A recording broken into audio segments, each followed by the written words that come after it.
Do not let the illusion of never finding love again. What if I never love again? What if I don't love anyone like this again? What if no one loves me like that again? Keep you from moving forward. Do not let it make you backtrack, go back to what was, romanticize the past, think about your part of it. I feel like you can honor your part in it as long as you're not using it for an excuse to go back to what you know you've outgrown. I feel like this part may feel constricting, restricting, but you're going into a better place. I feel like I'm moving into a better emotion. And do not let the illusion of them moving on, when really under the surface they're also grieving and healing in their own way, keep you convinced that you have to hold on to something. It's almost like the fear of someone letting go of you that I feel like is what's keeping me attached to them. Was I rude? Did I not treat them the best? Like, there's two sides to every story. Obviously, it takes two to tango. I just feel like it's important for you to keep your eye on the prize, which is what you desire. Your desires coming to fruition, rather than getting lost in the sauce of how are they doing? What are they doing? Do they still think of me? Because I'm hearing hello from the other side. I must have called 1,000 times to tell you I'm sorry for everything that I've done, but it don't matter. It clearly doesn't tear you apart anymore. I almost feel like there's this energy of, it was one thing when they were apologizing to me, because I do feel like their energy has apologized to you or tried to win you back or tried to get you back. So if that's not the case, this probably isn't your reading. I feel like they've tried, fell on deaf ears, and then they're now doing what they know best, or what their next feasible step is to move forward. And then your energy is like, wait, what about the life we built? What about the 10 of Pentacles, the time that we spent together? It's like this intense push-pull, and I feel like that's never really going to end, especially if we can't get down to the root of what the actual issue was, especially if there was differing communication styles, also, you can't just put a blanket or a rug over what they actually did, especially if they omitted or lied about where they were. Like, I feel like you can romanticize the fuck out of anything and convince yourself that something was better than it actually was. You just have to remember, I feel like at the root of it, I want to avoid the heartache, the heart pain. Even then, Revolution by Diplo's playing in my head. The worst is over. Monsters in my head tell me I'm scared of love, or whatever the lyric is. Dark Night of the Soul with Saturn. It's like, I'm afraid. My worst fear so far feels like being alone. So much so that I'm willing to convince myself that something was better than it actually was, when it was a cause of a lot of Dark Night of the Soul energy. It was a cause of a lot of restriction, constriction, feeling stuck, feeling like I wasn't even in the right place. It's like the patience, I can't bet on whatever the future is. So I'm going to hold on to what I knew, because that was best that I had yet. I feel like there's a pause. I want to send a message, but I feel like it's not time to send a message. Do whatever you feel called to do. However, do it from a place of knowing that it's actually for you, because on the bottom of everything is new beginnings. It's important to remember that you are in a new beginning and coming into a new beginning, regardless if you guys get back together or don't, or you talk to this friend again or you don't. It's still going to be brand new. 1, 2, 3 on the clock. So you have to really ask yourself and realize, if you had to go back at it now in a new environment, would you guys even be a match anymore? I'm hearing The Devil Doesn't Bargain by Alec Benjamin. He'll only break your heart again. It isn't worth it, darling. He's never going to change.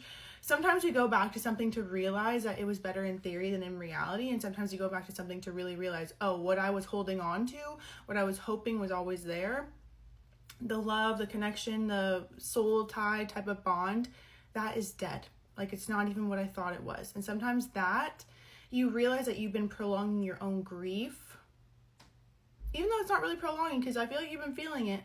It's like, I feel like I've been holding myself back, and that's sometimes what it takes to really embark on a new beginning. So sometimes going back, you realize that there's nothing to go back to, and that's like the part that really is like, whoa. Devil Doesn't Bargain, he'll only break your heart again. Is it worth it, darling? He's never going to change. I'm sure there's a part of him, or them, that does wish they could be different, but it feels like when push comes to shove, like they get in the swing of something for a few months, but then there's like the sustainability factor, or I can't sustain the changes that I'm implementing. North Node, I do feel like you guys were obviously destined to meet, to be together, to come together for soul learning. A lot of the times, I even say too, when we're learning to trust our intuition, we align with people who betray us. I always find whatever issue that you feel like you have in a relationship is what you're doing to yourself. So if you feel like I keep aligning people who lied to me or cheat on me, where are you lying to yourself? Where are you cheating on yourself? Where are you putting someone else above yourself? Where are you putting your own needs below other people's? you know, and then also not wanting that, wanting someone to prioritize you, value you, realize that you're all they want, when it's difficult for you to do that for yourself. It's not impossible. You can align with someone who will put you on the pedestal that you deserve to be on. You're allowing to accept it, though, is where it gets tricky. And that's when the part of you that will fight for attention or come together or feel like it's like the pushing away so they'll cling tighter comes out. You know what I mean? This is obviously getting down into a slippery slope of a different type of reading. However, just know that just because it appears like they're moving on, Six of Swords energy, going on their own journey, it's not easy. They have to do it. They didn't want to do it. But at the same time, you know, how long did it take us to get here? What I'm saying is they had many checkpoints to adjust their behavior, and they just wanted to be front of the line. I'm seeing Mario Kart, where it's like I see these checkpoints and I don't even care what is on my path. I just want to get to the first. I just want to get to the front. So that could be selfish motives, 5 for 5, selfish intentions, making changes that impact you or affected you for their own benefit or their own glow. They're up leveling, but really it's just like these things kind of bite them in the ass, because then they're left with the 10 of Swords underneath it all. Underneath it all.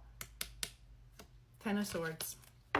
Heartbreak, pain, God, the end of it all too.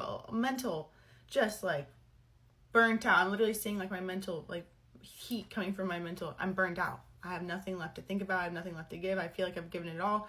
What do I do now? Especially with the dark night of the soul. I'm fighting my demons and re-examining my actions. It is life-altering and also extremely painful. At times I fight against the changes, but I know it must happen for me to evolve. Regardless, when you can accept that it has to be a new beginning regardless, and that time does have to implement if you want a different type of scenario, I feel like it should allow you to be more open to whatever is here to come. I want to get a message from them. Again, devil doesn't bargain. He'll only break your heart again. It isn't worth it, darling. He's never going to change. Sometimes it's easier for us to be like, well, I was a bitch, or I was this, or I was that, or I treated them like this. Completely discounting that was a reaction, and even that if it was an action, it's like it's our way of taking control of a situation so it doesn't feel like we are left or abandoned, or like we're helpless to the fact that we can't get back together or else we'll experience the same pain again. So sometimes it's easier to take responsibility for X, Y, Z. So then it's like, well, I am in control of this. I can change my behavior so we can be together again, and then I just won't do that. But there's more that goes to it. We have so much in common. You guys, honestly, you drive me crazy. I have trust issues. I feel I can't get over you. I'm in love with you, all cast. If they've said something like, I don't love you anymore, they're definitely eating that up. Wish they wouldn't have said that. You guys, genuinely, I'm seeing mirroring each other. And this is the thing. The more that we blame anything, not even just them, but it's like I feel like I'm looking at them and it's like, well, I'm attracted to someone like you because of my parents or because of this and because of that. Well, that's valid. There also comes a point of accountability too, where it's like you realize that in the blame, it keeps you in that pattern. It keeps you in the cycle. It keeps you in the energetic intensity of whatever you're blaming. So while it's nice to come to the conclusion and understand where it comes from, the real work comes from really no longer identifying with what there is to blame for. And I feel like that's a big lesson that I'm coming into in this relationship or this dynamic, is this type of behaviors that I've had in life, whether that be my thoughts being more cynical, my energy towards myself, what I put in my body. There are certain things that I feel like are a wake-up call that are impacting, and the leading reason as to why there's certain blow-ups or fights or this or that is because of how we're treating ourselves internally. And then it's ricocheting off to each other because we're the closest in proximity to each other. Can literally sing Dorit and PK too from Real Housewives, which random, not that that applies to them, but more so.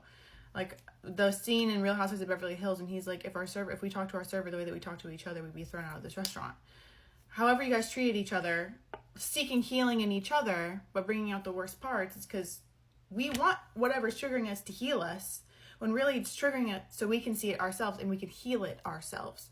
We are the only ones who are going to be able to heal this. We're the only ones who are going to be able to take ourselves out of a cycle. So you just really have to ask yourself, if you feel like you need someone showing up for you to get something on the other side, we're going to learn time and time again that the only way that we're going to get what we think is on the other side, the validation, the connection, the united front, is through ourselves seeing that first. Not even just for the person, in our own energy and aligning with whatever that reflects. I feel you're unpredictable. Yeah, you guys, I have a hard time communicating. You guys are a hoot.